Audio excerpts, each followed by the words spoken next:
everyone. Welcome to our Ecole Chocolate Masters Hangout, where we will be talking about sourcing cocoa beans for chocolate making. My name is Alicia Krupp from Ecole Chocolat, and today we welcome Greg D'Alessander of Dandelion Chocolate and Art Pollard of Amano Chocolate. Fine chocolate with fabulous flavor starts with high-quality cocoa beans, but for many chocolate makers, one of the biggest challenges, especially when they're starting out, is finding or sourcing those cocoa beans. The process of sourcing cocoa beans, from finding the beans themselves all the way to having them arrive at your factory ready to be made into chocolate, is a complicated one that can involve many people, including farmers, brokers, transporters, and more. We're really excited about this hangout because we think that it'll be informative both for our broad audience who may not know a lot about the complexities that's involved in this process, and also for our audience of chocolate makers who may be facing challenges with these issues. So let's start our discussion. And Art, we're going to get started with you. And could you give the audience a bit of background about where cacao trees are grown, by whom in general, and how that impacts sourcing? So cocoa beans are grown, of course they grow on trees, they grow in pods. There's about 40 to 60 beans in a pod typically, and the trees grow plus or minus 20 degrees from the equator. However, it's actually more narrow than that because you also have the cocoa beans, the trees themselves need areas with a lot of water and a fair amount of shade and not too much wind. So all of a sudden, and you're talking, and it's got to, of course, be warm. So even at, near the equator, you can still be cold if you're at higher altitudes. So you're talking low-lying valleys, usually along the coast. And so all of a sudden, you don't have nearly as many places to grow it as you could have otherwise. The cocoa is typically grown by farmers who are relatively poor, which creates its own sets of challenges, and often they'll have other work commitments. So there aren't too many cocoa farmers where that's their entire source of their livelihood, and that makes sense because cocoa is highly undervalued in terms of what's being paid for it. And needless to say, there's all sorts of interesting challenges that come from various levels of recognition as to what quality entails, and cultural and language differences make it even more interesting. Right. And so not all cocoa beans coming from the farms are the same quality. So what are the challenges that farmers face in their post-harvest processes to bring out the cocoa bean's best flavor? So to achieve the best flavor, now one of the things that's important to realize is on the plantation, not all the cocoa pods become ripe at the same time. Like with apples and oranges, everything ripens at approximately the same time. So you can pretty well just go through a whole orchard and pick it all, and you're done.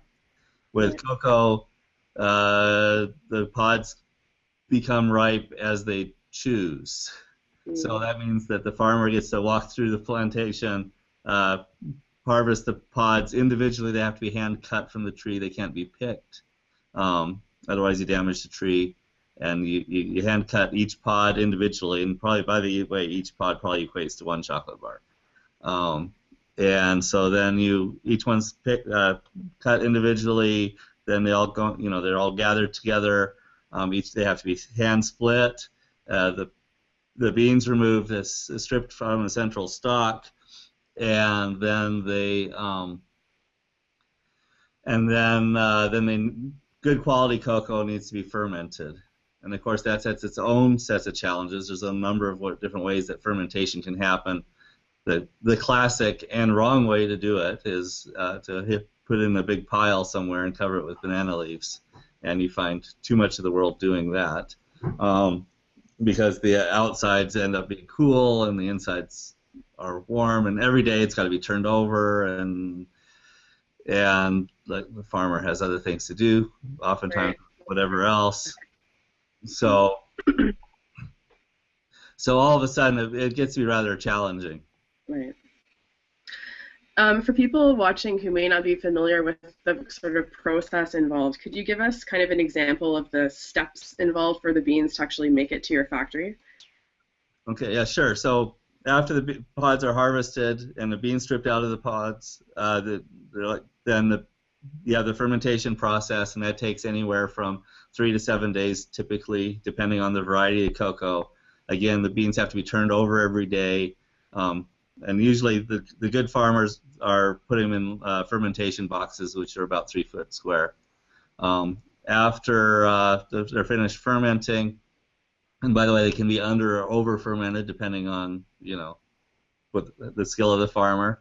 Right.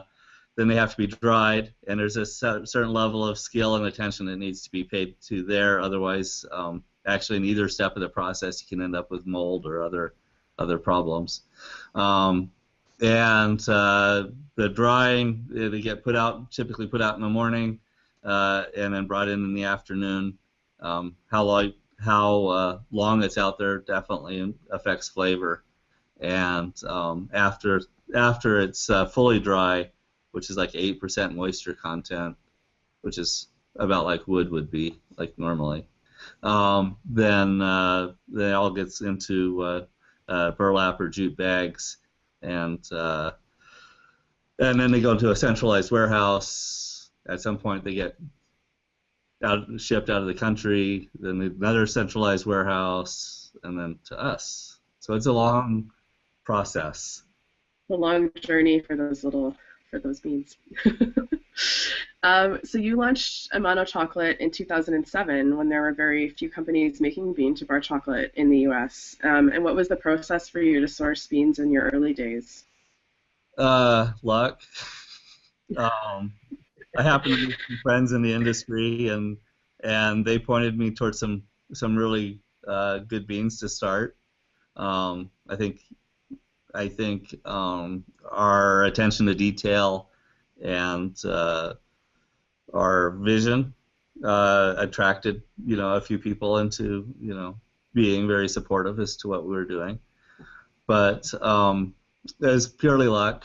If I would have been pointed in a different direction, then I would have probably had beans that were not nearly as good to start.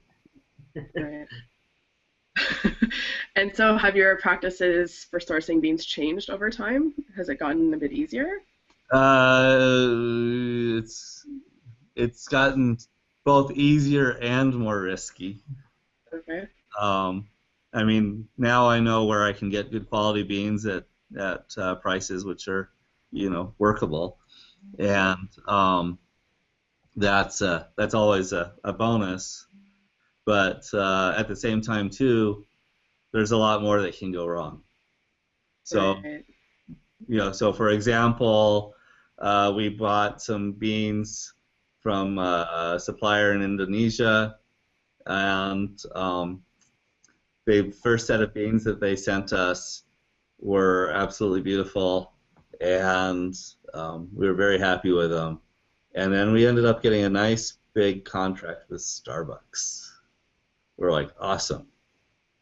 So that we needed more beans, so we air freighted for $20,000 a bunch of more beans, and then the beans show up, and then the FDA puts an FDA hold on the beans because they're coming out of Indonesia, and then then it turns out that the quality of the beans was poor at best. Right. So we couldn't even, even if there wasn't an FDA hold on it, which was 6 months, the quality of the beans were such that we couldn't use them for that sort of project. So we lowered the cost on the beans. We're out of the cost of the air freight. We lost that part of the order. They reduced from 3 bars down to 2. We lost on the packaging associated with it. That was being better sourcing on that one would have been useful. Right. Yeah, and these are all things that the average person picking up a chocolate bar probably wouldn't think of, all the complexities that are involved. So, Yeah, it's true. So, Greg, let's bring you into the conversation. One thing I wanted to mention before we started talking to Greg is that Dandelion Chocolate released their 2015 sourcing report, which includes a lot of information about the origins of the beans that they use to make their chocolate and the costs involved. And it's a really interesting report to read, and we'll be sure to share it with our Hangout materials that accompany this Hangout. And so just wanted to let everyone know about that and encourage them to check it out. So Greg, could you tell us a bit about how Dandelion Chocolate started sourcing beans and how your sourcing practices have evolved as your business has grown?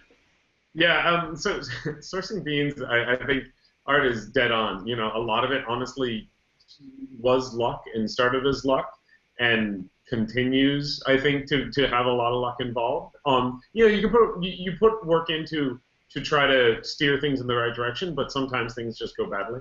And I have this theory that the people who actually got into chocolate making are the people who happened to get good beans the first time around and thought, oh, this is tasty, instead of like got bad beans, made chocolate, and were like, oh, this is awful. Why would I do this? And then they went on to something else, right? You know, that like we're the people who just got lucky up front. But early on, honestly, you know, we started getting small lots of beans from places like Chocolate Alchemy, as well as Atlantic Cocoa. You know, there's a couple places that will have beans in the U.S. in country and be able to sort of provide them to you, which are great places to get started. Like Chocolate Alchemy is actually an awesome place if you just want to get like a couple different, you know, sets of you know, small quantities of beans to start with. I remember when we first started getting like bags of beans instead of like less than bags of beans, and then you move up to like pallets, and then you're moving up to tons, and then you move up to containers. You know, so when you're still in the less than a bag size, I think Chocolate Alchemy, now Meridian Cacao, Uncommon Cocoa, and Atlantic Cocoa are all great places to start just getting like small lots of beans, and that's kind of where we started as well. But very quickly, I think we started realizing we wanted to the more we understood about the beans themselves, the better prepared we'd be for the bad luck that will inevitably come our way. And so you know, what we started doing was we got the beans that we thought were tasty, and then started going and talking to the people who were making those beans and visiting the people who were making them. Every year we get a container of beans from Bertil Akesson, of Akesson's Organic Estate, who provides an enormous number of people with awesome Madagascar cocoa beans. And he still recalls that like he was in Texas, and Alice, who was one of our first employees, like came out and said like, we want to buy a container of beans, and he's like, do you guys know how much a container of beans is? And we're like, no, we want to do it.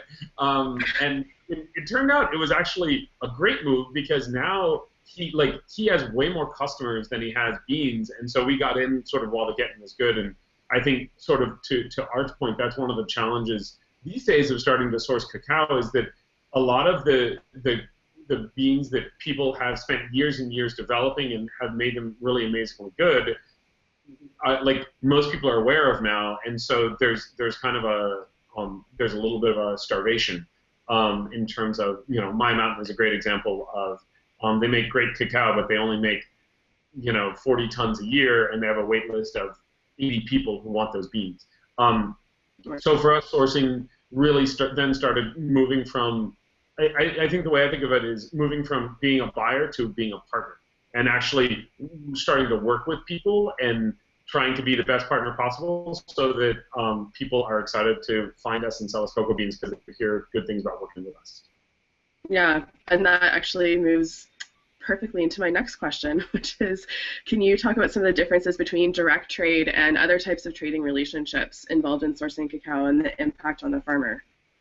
Totally. Well, and you know, direct trade is kind of a funny term. I think a lot of people have this very romantic notion of like cocoa sourcing is like, you know, heading out into the jungle in an exotic tropical place and trying a bean and being like, oh, that's super good. I want, like, you know, give me a few bags of those, and then you like throw them on your back and you know fly home in an airplane or something. I think there's this sort of like notion of what sourcing is, and the reality is, you know, especially in sourcing real quantities of beans, a lot of it is about like learning about the people who you're working with and what they need and what you need, and but it doesn't mean that there's nobody else involved. And I think thank you for bringing up our sourcing report. I think it's one of the things we did this year in our sourcing report is we have a map on the last page that shows all the various parties involved to actually get cocoa beans to us. And so, Ecom is doing importing, and or Meridian Cacao is doing importing, or sometimes we're doing importing.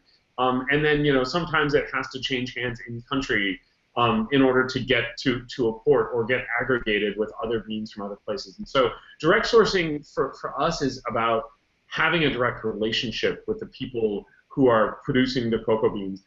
And even saying producing is tricky. Coco Camili, who we work with, we love these guys. We work with them in Tanzania. They buy from 2,500 farmers.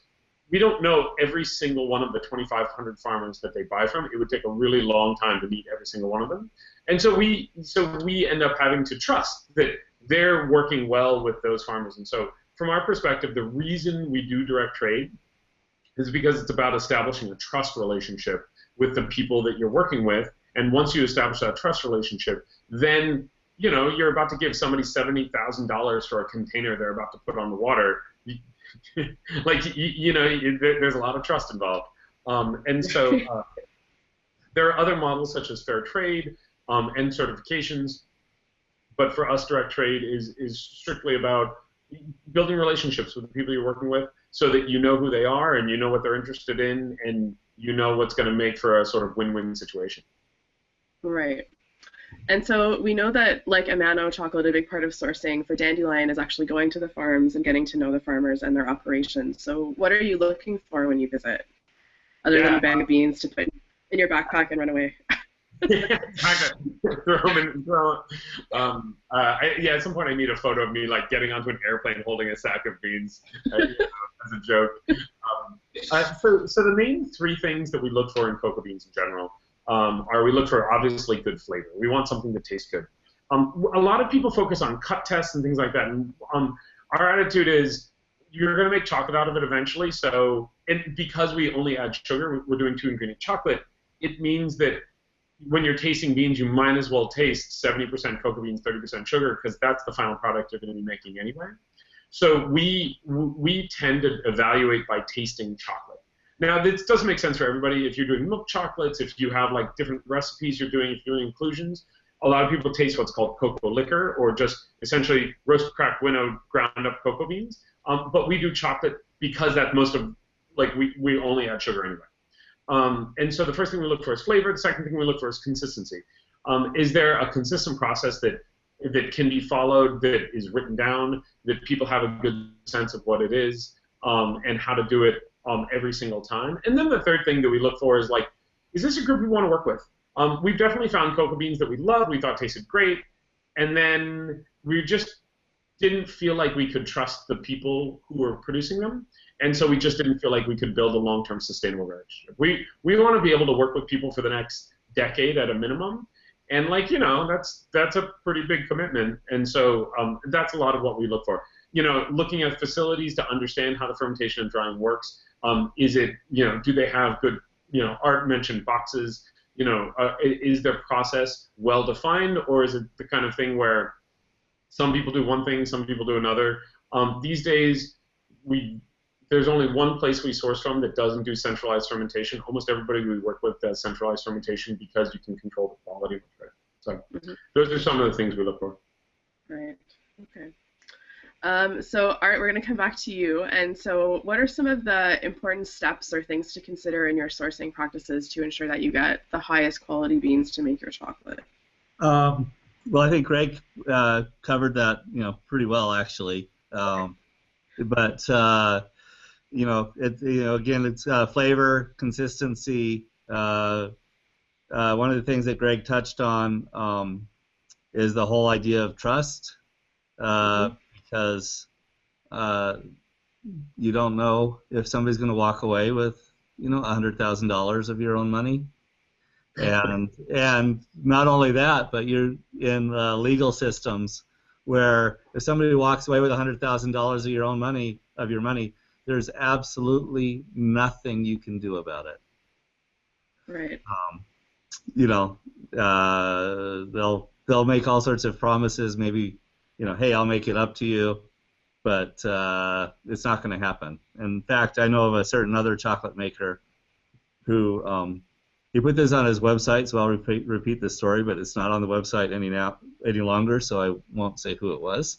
But a certain chocolate maker gave $30,000 to a priest to buy the cocoa at the end of the season, and this when it was at the end, when the harvest season rolled around, he called the priest, and the priest said, "Oh, but I used the money and I gave so much to so and so this family because they really needed it, and I gave some more to this other family," and he didn't get any cocoa beans out of that experience. So, in the end, it's about finding people that are honest and trustworthy, and that a handshake is as good as a contract, because oftentimes that's as much as you have. Right. And so, and on top of that, then you need, flavor, and you do need some sort of consistency.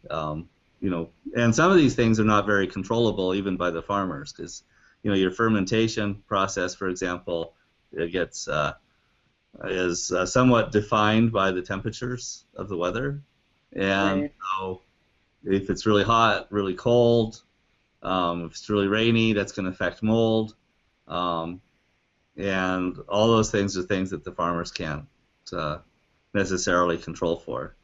And so it's a matter of doing the best that you can for the farmers, and then praying that, in exchange, that they do their best for you. Right. For anyone who's bitten into an unsweetened chocolate bar, learning to discern the flavors, both good and bad, over and above the overwhelmingly bitter taste can be really hard. So how did you train your palate? I ate lots of cocoa. And people do ask me, like, how do you tell if a bean, if it's going to make good quality chocolate? And I tell them, I just eat the bean, and I'll take a raw cocoa bean, and I'll break it open, and I'll take the little bits of nibs that come from it, and if it tastes good and I like the flavor of it, then maybe I'll take the second step and do a test batch. Actually, usually the second step is tasting another bean. But after a couple of beans, then I'll decide whether I want to maybe do a small test roast. Right. But usually, if I taste a bean at this stage, when I taste a bean, I have a pretty good idea what the finished chocolate's going to taste like.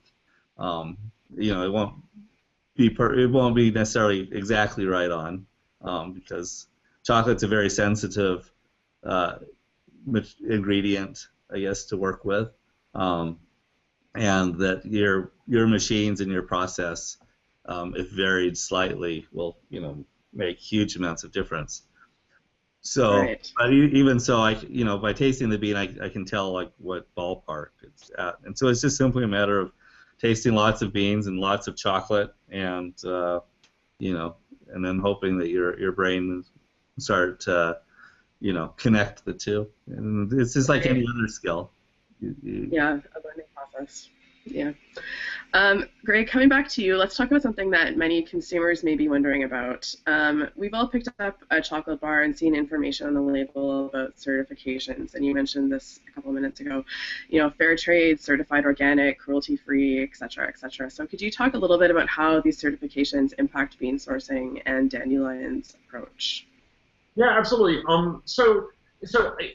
The way I look at it is the certifications, I think, have done a really good job of moving the needle a little bit for the large industry. And I think, so I think, a lot of times there's a lot of debate over certifications and usefulness, et cetera. And I think the one thing that shouldn't be forgotten is, what we do and what art does, we're a tiny, tiny, tiny fraction of a massive industry.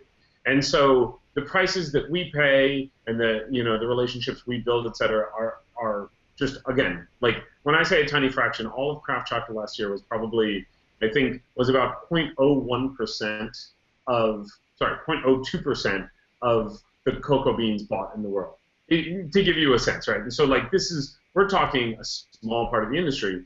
So I think certifications are really good for the large industry. I think from our perspective, the goal of certification, Art and I have both talked about trust, and the goal of certification is to establish trust.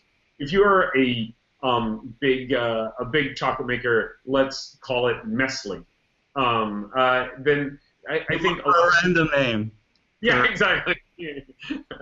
And not calling anyone out, but like the problem is if you're a really big company, people have a hard time trusting you, right? Because they know you probably haven't been to every single farm that you're working with, and there's a lot of people in the organization, and who knows who you can and can't trust. So the goal of a certification is, what I like to say is, it's a proxy of trust. It's essentially saying, don't worry, you don't have to trust us. You can trust this certifying body, and they're saying what we're doing is great.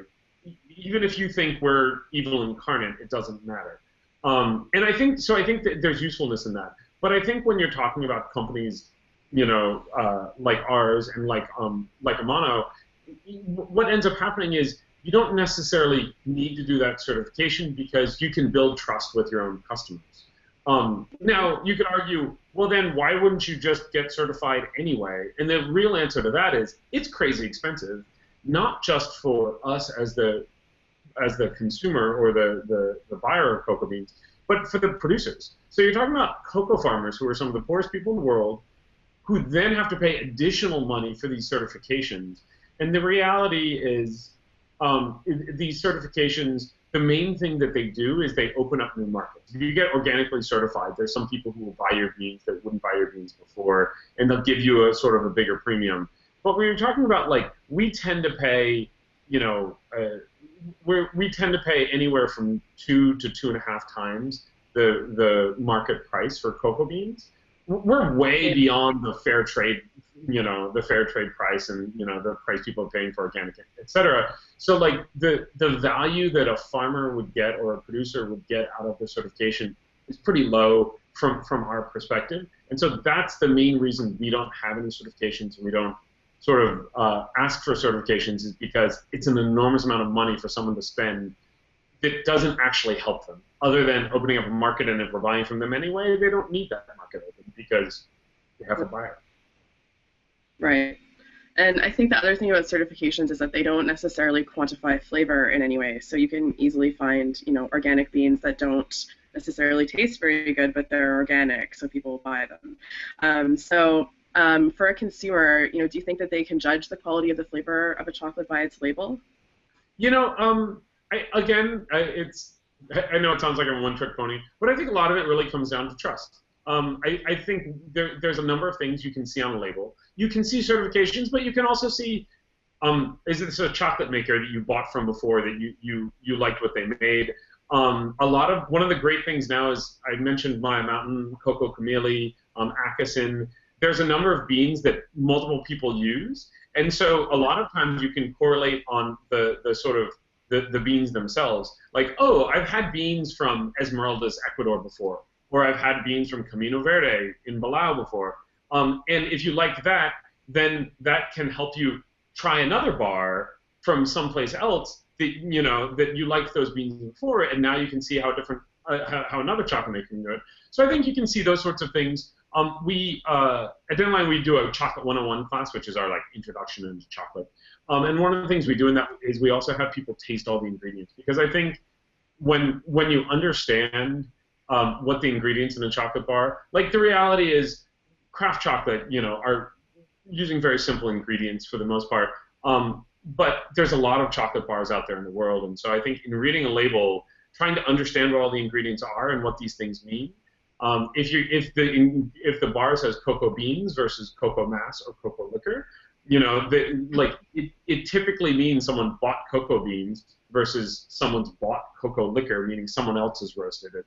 And so there's a lot of these things that you can really pick up from a label. The certifications, unfortunately, rarely tell you how something's going to taste. All they tell you is, like, do you feel like you're supporting something that you're excited about supporting? Right. Right. And so we know Dandelion's in the process of opening a bigger chocolate factory, and so supplying that factory will mean buying more beans. So can you easily ramp up your efforts to source more fine flavor beans, or will that mean more days for you on the road in the jungle with your backpack? So it's definitely a lot more time on the road. There's no question about that. We've honestly been spending years building relationships with a lot of people who we've been excited to buy from, but we didn't have enough volume of production to be able to buy from them in volumes that they wanted to sell it to us in. And so, like, I think one of the great things is when you can start to buy a container of beans instead of buying a ton or 2 tons of beans, it really opens up the possibilities of who you can start to work with, because you meet this awesome farmer in Brazil, you'd love to buy their beans, but like if you're buying 2 tons of beans from Brazil, it could be pretty expensive to air freight them, et cetera, if somebody else isn't already buying from them or so bring them into the country. And so one of the nice things is it means that there's a number of people who we can talk to and really sort of work with. I was just in Honduras at FIA, which is the Honduran Agricultural Institute, and they're starting. They have beans from their gene bank, all their trees that they get together and they ferment everything together, and it's really interesting and it's really tasty and it's exciting to be able to start to talk to folks like that to be able to buy some of the interesting things that they're doing. So I think the short answer is there's definitely a lot more work involved, but I think it means we can do a lot more interesting stuff, which is really exciting. Right, that's exciting. Okay, so the next couple of questions are for both of you. So do you think that bean sourcing might change in the future, and what are your predictions about that? Art, why don't you go first? Bean sourcing is definitely getting more interesting on a whole bunch of different levels. One of the great things about the internet is that right now it's just about everywhere. I've been in some pretty remote villages, and even then I'm able to conduct Skype calls or get email, or sometimes if I can't get on my own computer, I can find little somebody else's that I can use. Maybe it's a little cafe or internet little shop thing, and so it is great. You can actually it allows us to set up more direct trade type relationships, and I see that as growing ever more prevalent. The flip side of it is with industrialization, and a lot of cocoa's always been a great trade good for really remote communities, because it allows them to grow something. They don't have to worry about when they're going to get it to the customer. As long as they keep it dry, then the next in some cases mule train that comes through, they can send it out.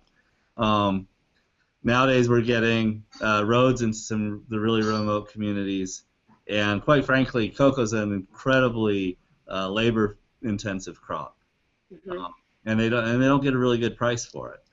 And so, because of that, before the price wasn't as much of an issue for them because they lived in a remote area. They didn't typically need a whole lot, and it was a good that they could send out at their convenience. But now with the roads, they're able to grow bananas or passion fruit or pineapple, and they can have it at port in 3 days, and they'll get a whole lot more money. So we're starting to lose more and more cocoa plantations, and then the ones that are remaining are starting to plant high productivity varieties such as CCN 51, which don't taste good, create the whole problems of monocultures, end up driving down the price for the farmers because there's a prevalence of too much cocoa of that variety, and so on some levels you're starting to see more accessibility but less cocoa. Right. And Greg, what are your predictions for the future? One of the things I definitely can relate to a lot of the things that Art's talking about. I think one of the reasons that craft chocolate makers can exist at all is because the technology's gotten better, transportation's gotten better.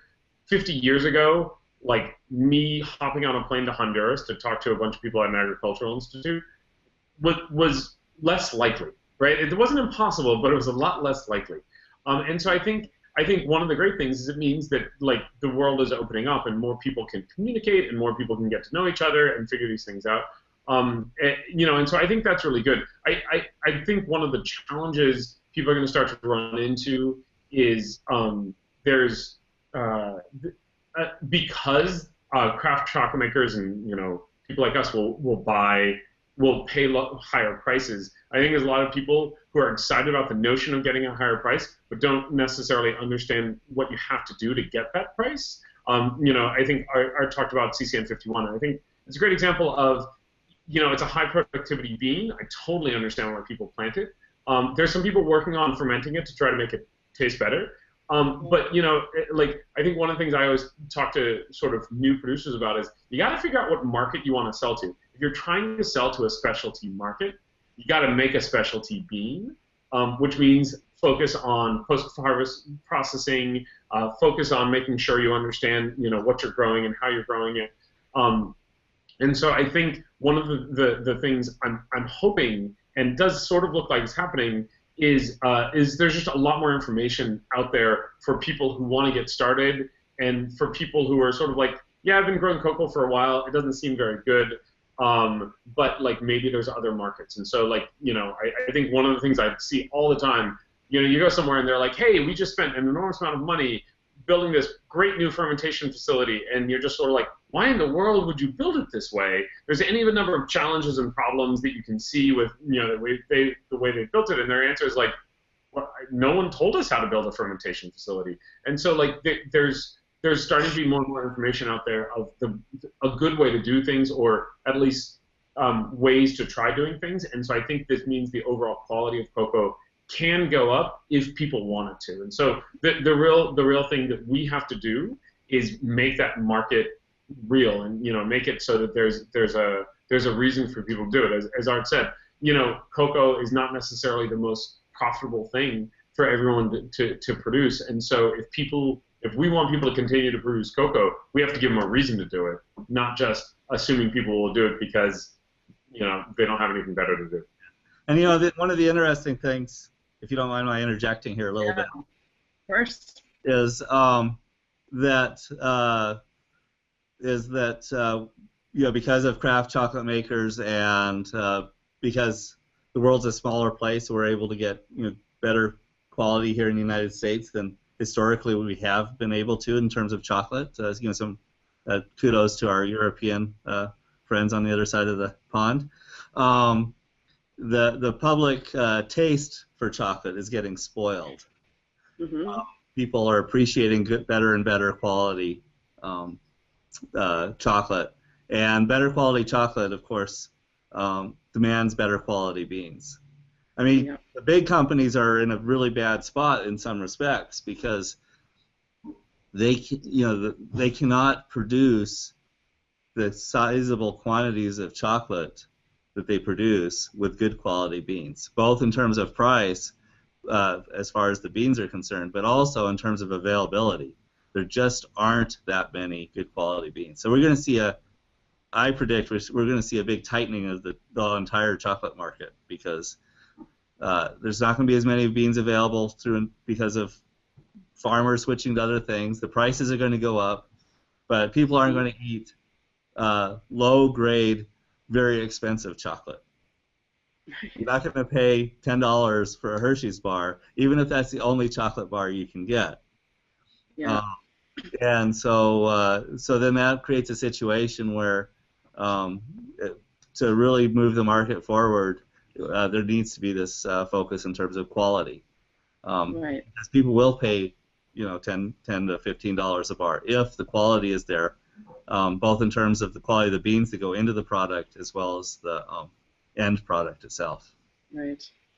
And again, I think one of the things that we've seen is specialty coffee is a really great example of we've seen this sort of thing happen before with specialty coffee, and so it can, I think the coffee industry is an interesting example to see how sort of market forces react, and I think one of the things the coffee industry did a great job of is really isolating out the difference between sort of commodity versus specialty, and I think we're kind of early on, and by early on, decades in, but like still early on and sort of breaking that out. And so like I think Art's totally right. Like people aren't going to settle for mediocre. They're either going to want great, or they're going to or they're happy to pay $1. But like that middle ground is going to be really hard for a lot of, like, it's just not going to exist, I think, for after a while. Right. And if you were to mentor a new cocoa bean sourcer, what would your best advice be to help them be successful in securing a consistent source of fine flavor beans for their factory? Greg, why don't you go first since you were just talking? Yeah. So I have to say, like, the very first thing I always say is just show up.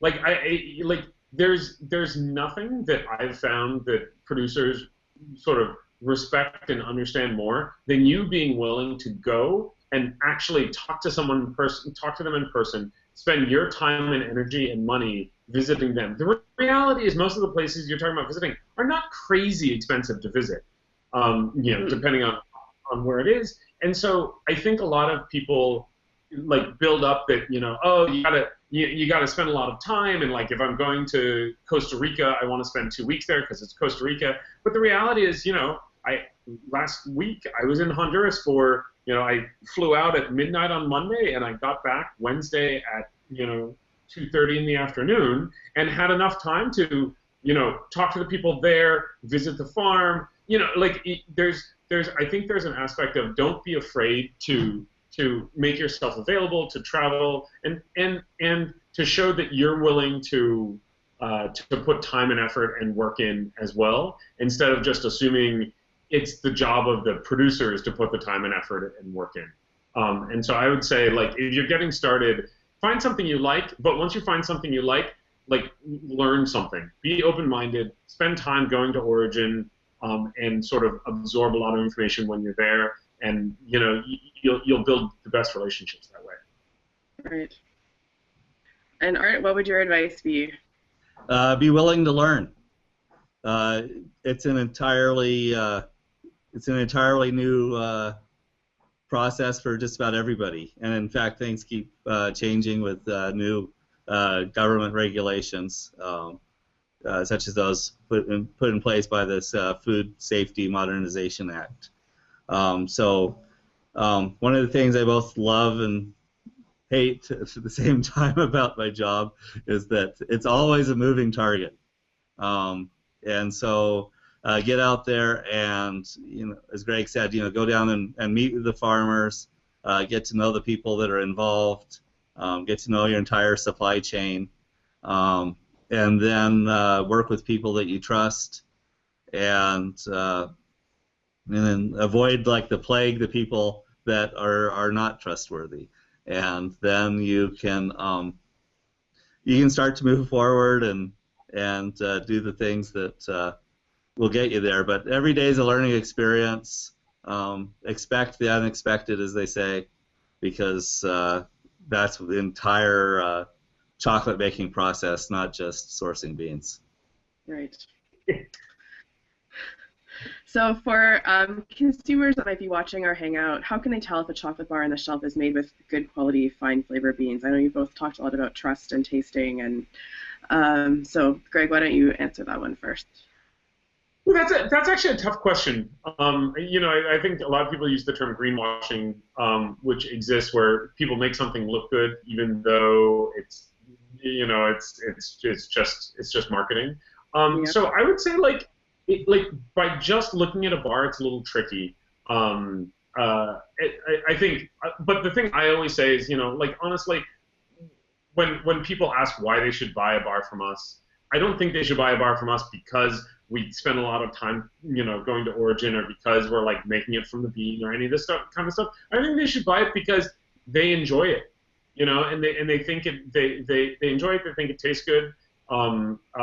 They feel like the experience is a positive one to them. And so I would say the best way to sort of understand if a bar is going to be a good one is take a chance on it, and try it. Buy a bar you've never seen before, and try it out. If you're lucky, you have a store near you. In San Francisco, we have a lot of great ones where they have a good wide selection of those. And look them up online. Look, try to find out who the people are. I know that sounds like a ridiculous amount of work to do to buy a chocolate bar, but I love chocolate. I spend so much time like finding new chocolate bars, and it's just great. It's fun, you know. Like you meet great people, and don't hesitate to actually try to contact people at the chocolate maker that you're like interested in their bars. I've had awesome experiences just out of the blue writing to somebody and saying like, hey, I tried your bar and I thought it was really tasty. Tell me more. And they like love to talk about it, you know. So I like don't shy away from sort of engaging and getting involved, I would say. Yeah. Art, do you have any advice for consumers about how? So as far as telling which bars are made with good quality beans, typically, and I hate to fall back on this, is price. Because you cannot have good quality chocolate without good quality beans, and you cannot have good quality beans without paying a premium to the farmer. Now, that does not mean that all the expensive chocolate bars out there are good, because I know of a lot of people that put really high pricing on really awful chocolate bars. But you cannot have, fundamentally, you cannot have cheap, good quality chocolate bars. Yeah. So, I mean, that's a place to start. Look up the company, look at the packaging, figure out what their story is. Some places, some people are more genuine than others. But fundamentally, to discern which one is made with good quality cocoa, it all comes down to flavor, because flavor is the ultimate in this business, and you cannot have good quality chocolate that actually tastes incredible without good quality beans going into it to start with. But look it up, talk to your friends, talk to people that are knowledgeable, and then explore yourself, and then find something that's really good, and then stick with it and expand your horizons from there. Yeah, that's one of the things we kind of, encourage people to do at Ecole Chocolat as well, is, there is a bit of homework involved in learning about a chocolate maker and how they source their beans. But then more importantly, it's ultimately about trying lots of bars and figuring out what it is that you like, that appeals to you, and what you love the most. And so we have, we think a great place to start is with Amano and Dandelion.